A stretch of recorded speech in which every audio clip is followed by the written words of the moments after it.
ಹೇಳ್ತಾ ಇದ್ದಕ್ಕೆ ನಾನು ಒಂದು ಖಾಸಗಿ ಮದುವೆ ಕಾರ್ಯಕ್ರಮಕ್ಕೆ ಹೋಗಬೇಕಾಯ್ತು.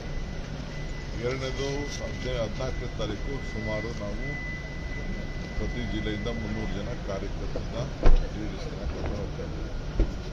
ಅವರಿಗೆ ಅಕಾಮಿಡೇಷನ್ ಏನು ಮಾಡಬೇಕು ಅನ್ನೋದು ನಾನು ನಮ್ಮ ವಕೀಲ್ ಪ್ರೆಸಿಡೆಂಟು, ನಮ್ಮ ACC ಸೆಕ್ರೆಟರಿ ಆಗಿದ್ದಾರೆ, ಆ ಲೋಕಲಲ್ಲಿ ಅಂತಂತ ಹೋಗ್ತಿದ್ದಾರೆ, ಅಭಿಷೇಕ್ ಅಂತಂದು ಅವ್ರಿಗೆ ಜವಾಬ್ದಾರಿ ಕೊಟ್ಟಿದ್ದೀವಿ. ಕೆಲವರು ಟ್ರೈನಲ್ಲೇ ಮಾಡೋದು, ಫ್ಲೈಟಲ್ಲಿ ಮಾಡೋರೆಲ್ಲ ಸ್ವಲ್ಪ ಅವರೇ ಹೋಗೋದು, ನಾನು ಟ್ರೈನಲ್ಲಿ ಬರೋರಿಗೆ ಮಾಡಿಕೊಡ್ತೀನಿ. ಅದಕ್ಕೆ ಜಾಗಗಳಿಗೆ ನೋಡಿ ಅವ್ರಿಗೆ ಜವಾಬ್ದಾರಿ ಫಿಕ್ಸ್ ಮಾಡಬೇಕು. ಮದುವೆ ಆದಮೇಲೆ ಮೀಟಿಂಗ್ ಮಾಡ್ತೀನಿ, ಈಗೆಲ್ಲ ಅವ್ರನ್ನ ಅಟೆಂಡ್ ಮಾಡೋದು, ಅದು ನನ್ನ ಜವಾಬ್ದಾರಿ. ಹೀಗೆ ನಾನು ಅಸೆಂಬ್ಲಿಲೂ ಬ್ಯುಸಿಲಿರ್ತೀನಿ. ಎಲ್ಲ ಮಂತ್ರಿಗಳು, DCC ಪ್ರೆಸಿಡೆಂಟು ಅವರವರೇ ಜವಾಬ್ದಾರಿ, ಅವರವರೇ ಜಿಲ್ಲೆಯಲ್ಲಿ ಅವರವರೇ ಮಂತ್ರಿಗಳು ಕರ್ಕೊಂಡ್ಬರ್ಬೇಕು ಅಂತ ಪಕ್ಷಕ್ಕೋಸ್ಕರ.